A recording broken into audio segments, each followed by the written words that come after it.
എനിക്ക് ക്ലച്ചിന് കാലെടുക്കുമ്പോൾ വണ്ടി ഓഫ് ആവുന്നു. പിന്നെ ടൗണിലെ തിരക്ക് അതിൽ ഓടിക്കാനായിട്ട് എനിക്ക് പേടിയുണ്ട്. തിരക്കില് പേടിയുണ്ട്.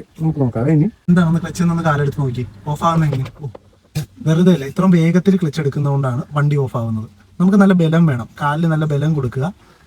തീരെ സാവധാനം എടുത്ത് കാല് നല്ല ടൈറ്റ് ആക്കിയിട്ട്, അതായത് ലെഫ്റ്റ് കാല് സ്റ്റാർട്ട് ചെയ്യാൻ വേണ്ടി ലെഫ്റ്റ് കാല് ടൈറ്റ് ആയിക്കൊണ്ട് വളരെ സ്ലോയിൽ പതിയെ എടുത്ത് തീരെ പതിയെ എടുത്ത്. ഓക്കെ, പതിയെ പോരട്ടെ. ഉണ്ടോ ആ ഒരു ജെർക്കിങ് വന്നതിന് ശേഷം വളരെ പതിയെ എടുക്കാൻ വേണ്ടി, വളരെ പതിയെ.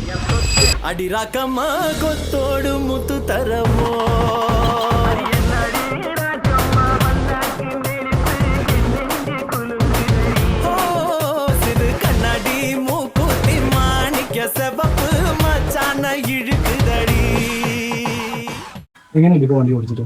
എന്റെ പേടിയെല്ലാം മാറി. ടൗണെല്ലാം നല്ല രീതിയിൽ തന്നെ എനിക്ക് ഓടിക്കാൻ പറ്റുന്നുണ്ട്. Thank you win four drive.